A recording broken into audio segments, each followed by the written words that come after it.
DYFI 46তম প্রতিষ্ঠা দিবস উপলক্ষে দলীয় পতাকা উত্তোলন করা হয় মেলার মাঠ ছাত্র যুব ভবনে। 46তম প্রতিষ্ঠা দিবস উপলক্ষে দলীয় পতাকা উত্তোলন করা হয় মেলার মাঠ ছাত্র যুব ভবনে। পাশাপাশি শহীদদের প্রতি শ্রদ্ধা জানানো হয়। উপস্থিত ছিলেন ডিওয়াইএফআই রাজ্য সম্পাদক নবানন্দে এবং ডিওয়াইএফ রাজ্য সভাপতি পলাশ ভৌমিক সহ অন্যান্যরা।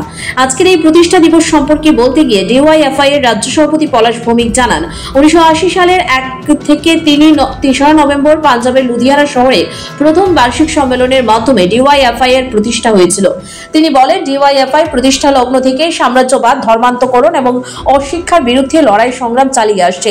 তিনি বলেন, দেশের যুবাদের প্রগতিশীল ভাবনায় অগ্রসর হওয়ার জন্য সবার জন্য কাজ, সবার জন্য শিক্ষা, এই দাবিতে আন্দোলন চালিয়ে আসছে ডিওয়াইএফআই। কিন্তু বর্তমানে বিজেপি এবং আরএসএস এর শাসনে আমাদের দেশে বিভেদের রাজনীতিকে উৎসাহিত করার জন্য চেষ্টা করছে। হিন্দু মুসলমান নামে ভারতবর্ষকে বিভাজন করার চেষ্টা করছে।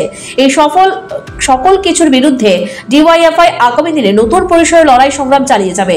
তিনি বলেন, আজকের এই প্রতিষ্ঠা দিবস অত্যন্ত তাৎপর্যপূর্ণ, কারণ পরাধীন ভারতবর্ষে ব্রিটিশ বিরোধী আন্দোলনকে বেগবান করতে বিপ্লবী ভগৎ সিং তার নেতৃত্বে 1926 সালের মার্চ মাসে নওজোয়ান ভারত সভা নামে একটি সংগঠন তৈরি করা হয়েছিল। আজকে ডিওয়াইএফআই এই সংগঠনেরই অনুগামী। এবছর এই সংগঠন 100তম বর্ষের দ্বারপ্রান্তে দাঁড়িয়ে আছে। তাই ডিওয়াইএফআই তাদের নীতি আদর্শকে আরো বলিষ্ঠ করে আগামী দিনে যুব সম্প্রদায়ের হিতার্থে লড়াই সংগ্রাম চালিয়ে যাবে। 3 নভেম্বর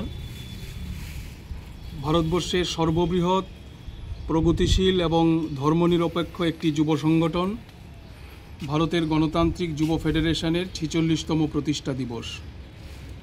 সারা দেশের সাথে আমাদের রাজ্য ত্রিপুরাতেও পতাকা উত্তোলন, শহীদ বেদিতে মাল্যদান, সামাজিক কর্মসূচি, আলোচনা সভা, রক্তদান শিবির, নানান কর্মসূচির মধ্য দিয়ে এই দিনটি আমরা প্রতিপালন করছি।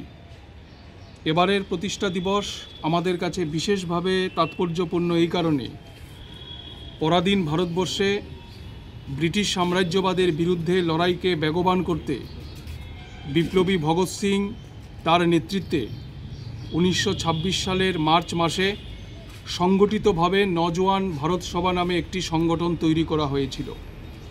আমরা ডিওয়াইএফআই সেই সংগঠনেরই ঐতিহ্য বহন করছি।